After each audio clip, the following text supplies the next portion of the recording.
Dans le cadre du mouvement pour l'école publique lancé par la FSE, la Fédération des syndicats de l'enseignement, le syndicat de Champlain a décidé de faire une série de discussions avec l'ensemble des partis représentants à l'Assemblée nationale. Et pour ce faire, on va recevoir donc 4 candidats. Et je reçois donc M. Sébastien Proulx, qui est candidat pour le Parti libéral dans la circonscription de Jean Talon. Oui. Et bien sûr, on le sait, le ministre de l'Éducation.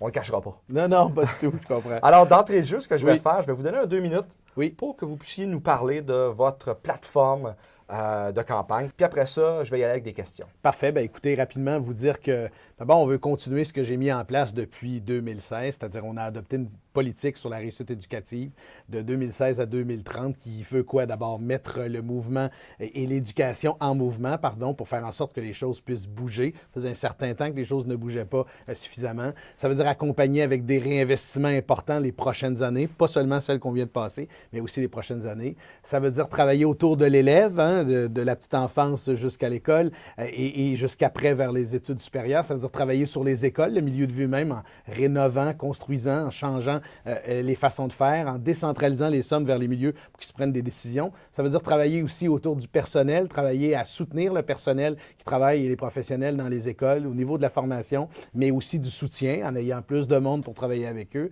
en amenant une composante de numérique dans nos écoles, en faisant en sorte qu'on ait des compétences du 21e siècle qui soient mises de l'avant. Dans le fond, on veut mieux préparer nos enfants pour la société de demain, plutôt que d'être figé dans le temps et peut-être d'être le reflet d'une société dans laquelle nous sommes ou celle de nos parents. Moi, je souhaitais qu'on mette l'éducation en mouvement, qu'on l'accompagne de ressources et de moyens, puis qu'on fasse ça ensemble avec la politique sur la réussite éducative et tous ses acteurs puis la communauté. OK. Donc, écoutez, pour continuer, Oui. ce que je vais faire, d'entrée de jeu, question de dynamiser tout ça, je vais poser une série de questions, une dizaine de questions. Je vais vous demander de répondre autant que faire se peut par oui ou non. Parfait. Alors, j'y vais. Plus de privé et de sous-traitance dans nos écoles et dans nos centres. Ben non, dans la mesure où on est capable de soutenir et avec des sommes publiques plus importantes maintenant encore ceux et celles qui y œuvrent. Je laisse aux milieux locaux la capacité de prendre leurs décisions, mais la réponse c'est non, c'est pas plus, c'est de faire mieux, mais c'est de soutenir notre école publique et ceux qui y œuvrent. La tâche des enseignantes, des enseignants, du personnel de soutien est déjà trop lourde. Oui, elle est lourde. Puis c'est pour ça qu'il faut embaucher des gens pour les soutenir. Alors la réponse, c'est oui. Et c'est avec des ressources, des moyens, puis de la flexibilité, puis de l'autonomie qu'on peut changer ça. Un ordre professionnel pour les enseignantes et les enseignants. Pas pour l'instant, dans la mesure où on a choisi de travailler différemment. Moi, je veux valoriser la profession, soutenir financièrement différemment les jeunes enseignants et donner des moyens locaux pour pouvoir transformer les milieux. Alors tout de suite, non. Imposer les conditions de travail et les salaires au personnel de l'éducation à la prochaine négociation, est-ce que c'est correct? Ah ben à mon avis, ça prend une négociation. Elle n'a pas eu lieu, donc elle aura lieu, mais pour moi, ça prend une négociation. Je suis du type négociation. Il manque d'argent en éducation? Il faut en investir davantage. C'est ce que moi, j'ai fait depuis 2016. C'est ce que notre gouvernement a fait, puis c'est ce qu'on veut continuer à faire. Prévisibilité, puis en ajouter, puis c'est ce que le premier ministre et chef de mon parti a annoncé dans le cadre de la présente campagne.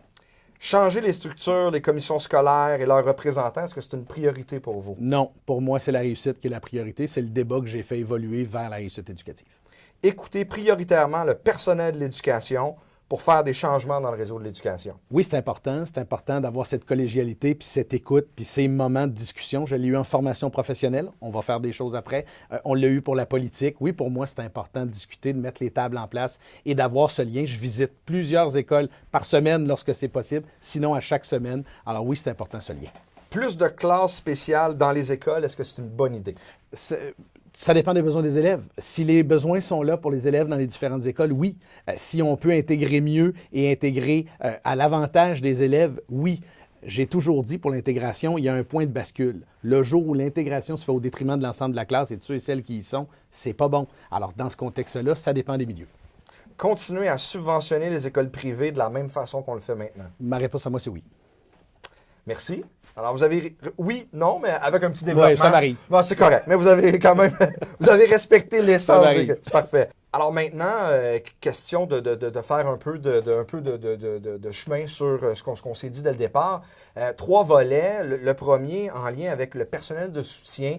Vous l'avez apporté tantôt dans votre introduction. Mais C'est quoi votre idée de ce que doit apporter? Parce que vous savez, personnel de soutien, là, ça croise les jeunes dans les écoles des dizaines de fois par jour, mais en même temps, on n'en parle pas beaucoup. C'est quoi votre vision du personnel de soutien? Bien, vous avez raison. Et c'est pour ça qu'on parle beaucoup d'enseignants, d'enseignantes, mais il faut aussi parler du personnel parce que c'est une équipe école. Et moi, je souhaite que cette équipe-là, elle puisse travailler ensemble le plus souvent possible. C'est le cas dans la grande majorité des cas, je le sais, mais je sais aussi qu'on peut faire mieux. Quand on parle à certains membres du personnel de soutien, il faut aussi rappeler à tous et chacun, aux directions d'école, aux commissions scolaires et à certaines enseignantes et enseignants qui sont là aussi pour aider l'élève parce qu'ils font partie de cette équipe en soutien. Alors, il faut valoriser ces métiers, il faut donner de l'autonomie au milieu pour être capable de faire des choses différentes. Pour moi, là, j'accorde beaucoup d'importance à ce milieu de vie qu'est l'école. Ça prend des leaders qui l'animent, ça prend des leaders pédagogiques, mais ça prend aussi des gens qui sont capables de faire des choix responsables en fonction des besoins. Ça se peut que pendant une session, pendant une demi-année, il se passe quelque chose dans une école qui mérite qu'on s'y attarde, qui mérite qu'on y affecte des ressources, qui mérite qu'on prenne des décisions différentes qu'on ferait à côté, là, dans le même quartier ou dans un quartier qui se trouve à côté. Bien, il faut avoir la capacité de le faire. Donc, il faut travailler sur la formation, il faut travailler sur le soutien, puis il faut augmenter le nombre. Ça, je le sais, je le dis, je le répète. Il y en a quand même 3000 là, depuis 2 ans qui sont ajoutés. Notre objectif, c'est 8500. C'était ce qui était jusqu'au jour du déclenchement. On a ajouté un engagement pour avoir une deuxième ressource en maternelle et en première année. C'est justement pour venir soutenir les gens. Mais avec justement le personnel de soutien, l'enjeu, c'est pas aussi d'augmenter le nombre d'heures qu'ils font. Ouais. Hein, si on regarde au service de garde, des heures coupées, on fait 15 heures. TES, au lieu d'en ajouter en nombre, il faudrait augmenter leurs heures à leur maximum pour avoir moins de précarité d'un côté et en même temps avoir aussi plus de personnel. Non, mais vous avez raison. Puis c'est important que vous le disiez comme ça parce que là, vous touchez à l'organisation du travail. Et quand on touche à l'organisation du travail, c'est pas seulement sur les conditions salariales ou les conditions de rémunération ou ce qui entoure la rémunération dans le cadre d'une négociation. Il faut réfléchir à comment, localement, nos commissions scolaires peuvent revoir leur façon de faire pour donner ces opportunités-là, pour donner cette stabilité-là à l'équipe école. Tu sais, nous autres, là, quand on est ministre de l'Éducation, on est au gouvernement, on dit, bien voilà les dollars nécessaires pour embaucher. Voilà le nombre de ressources que vous pouvez mettre de l'avant. Mais le choix, là, il se fait localement. L'administration se fait localement. L'organisation du travail se fait localement. Alors, il faut que localement, et là, c'est le message qu'il faut leur lancer, qu'ils se prennent en main pour être capables de donner cette stabilité, puis de faire en sorte de transformer des temps partiels et des gens qui sont en précarité en poste permanent. La prévisibilité financière, elle est là maintenant. Merci. Maintenant, un autre volet, les investissements. Vous en avez parlé aussi d'entrée de jeu. Et les services aux élèves. Est-ce qu'on peut s'entendre sur le fait que on ne se fera pas dire il faut faire plus avec ce qui existe déjà? Est-ce qu'on peut s'attendre à ce que dans les prochaines années, là, on n'entende pas ça, mais qu'on parle de réinvestissement et qu'on ne dise pas, écoutez, il y a déjà de l'argent, faisons plus avec ce qui est là? Oui. Elle est bonne votre question parce que dans les faits, c'est vrai qu'on peut faire différemment avec ce qui est là. Tu sais, quand on construit des écoles, le même dollar, on peut l'utiliser différemment. Moi, je suis convaincu que les élèves avec des besoins particuliers, on pouvait faire différemment que les mêmes dollars. La preuve en est, c'est que moi, j'ai fait cette espèce de révolution qui entre là dans nos écoles, c'est-à-dire d'enlever la validation nécessaire au ministère de l'Éducation. Il y a des fois, là, les services arrivaient en avril. C'est trop long, là. Mais alors que le diagnostic et où la prise en charge du milieu médical et scolaire se faisait en novembre. Alors maintenant, on va pouvoir travailler directement. Tant mieux. Alors oui, on peut faire différemment avec le même dollar, mais là où je suis d'accord avec vous, c'est que lorsqu'on investit, il faut investir dans ce qui fonctionne. Et là, bien, les ressources supplémentaires, là, c'est sur 5 ans le plan. La stabilité est là. Les ressources en service direct aux élèves là, pour améliorer nos lieux actifs, là, c'est sur 5 ans. Alors, ces nouveaux investissements que nous avons déjà annoncés et qui vont paraître et qui paraissent déjà dans certaines écoles, bien, ils vont se poursuivre. Alors, oui, je suis capable de répondre à votre question, qu'on ne va pas seulement se dire qu'avec ce qu'on fait, on va faire mieux. On va faire mieux avec plus, mais on va aussi faire mieux avec ce qu'on a. Et là, vous avez parlé d'une révolution. Est-ce que vous en prévoyez d'autres révolutions qui vont changer l'argent, d'envoyer ailleurs? Est-ce que c'est ce que je comprends dans votre message? Écoutez, sur les élèves à besoins particuliers, il y avait ce goulot d'étranglement qui faisait en sorte que l'élève était comme dans une salle d'attente. L'enseignante ou l'enseignant était comme dans une salle d'attente à qui on n'offrait pas de service. Parce qu'il n'y avait pas cette reconnaissance ou ce OK donné par le ministère de l'Éducation, on faisait fi de la réalité d'un élève qui avait des besoins. Aujourd'hui, on le sait, là, c'est pas toujours simple d'obtenir des diagnostics. Puis c'est pas tout le temps parce qu'on attend après un professionnel. C'est aussi parce qu'il y a des conditions chez les enfants qui prennent un certain temps à se développer ou à être reconnus comme tels. Si on travaille en amont, si on travaille avec nos services de garde, si on travaille avant l'école, si du berceau à la première année, on a cette préparation à la vie scolaire qui est faite, si on a du soutien par nos services publics, si on a des outils pour faire du dépistage plus tôt, bien, je veux dire, on va être capable de faire les choses différemment. D'amener les services de garde éducatifs au ministère de l'Éducation, c'est en soi une révolution. Ce n'est pas juste un changement de structure. C'est la capacité pour un ministre de l'Éducation, quel qu'il soit, de pouvoir dire que la prochaine politique en éducation, qui sera une politique publique, inclura les services de garde comme des services éducatifs. C'est important, ça. Est-ce que je comprends à travers ce que vous me dites que l'identification pourrait à ce moment-là, parce que vous me dites l'importance d'avoir le service, mais pas nécessairement le joindre avec c'est-à-dire que l'identification est importante et doit demeurer pour être capable d'établir c'est quoi le bon plan d'intervention ou les bons plans de service. Mais on a des élèves qui n'auront jamais de code et de cote et qu'il faudra aussi les soutenir. Okay, et si on soutient plus les élèves en amont, tous les élèves en bas âge. Moi, c'est pour ça que j'ai mis en place une stratégie 0-8 ans en disant qu'avant 8 ans, avant la fin de la deuxième année, si on a donné le maximum de soutien à tous les enfants, bien, il y aura moins d'enfants qui vont ressortir du lot comme étant vulnérables. Parce qu'on aura déjà, par la force des choses, amélioré les chances de réussite pour tout le monde. C'est ça, atténuer les vulnérabilités. Les gens vont dire, bien oui, mais c'est théorique. C'est pas théorique. Si on ne fait pas que travailler avec l'enfant à 5 ou à 6 ans, ou à 4 ans, parce que d'autres, c'est ce qu'ils promettent, ou veulent faire sans être capable de mettre les sommes nécessaires, bien, je veux dire, si on commence plus tôt, on aura des résultats. Mais ça va prendre un certain temps, j'en conviens. Alors, merci aussi pour ce bloc. On va y aller déjà avec le dernier, là, hein, on aurait tellement de choses à dire. On pourra poursuivre. Oui, c'est ça. Ça, je disais à un de vos collègues, le débat viendra par la suite. C'est ce que je comprends. Les conditions de travail du personnel de l'éducation, donc dans le dernier volet. Quand je dis pénurie, congé de maladie, manque d'inscription à l'université, est-ce que ça veut dire, tout ça, là, qu'on peut s'entendre sur deux choses? Que la tâche est trop lourde, je l'ai dit d'entrée de jeu, mais aussi les salaires sont trop bas. Est-ce que ça, c'est des éléments avec lesquels vous êtes d'accord, ces deux éléments-là? Bien, je vais poursuivre la réflexion avec vous. Sur les conditions salariales, je l'ai déjà dit, moi.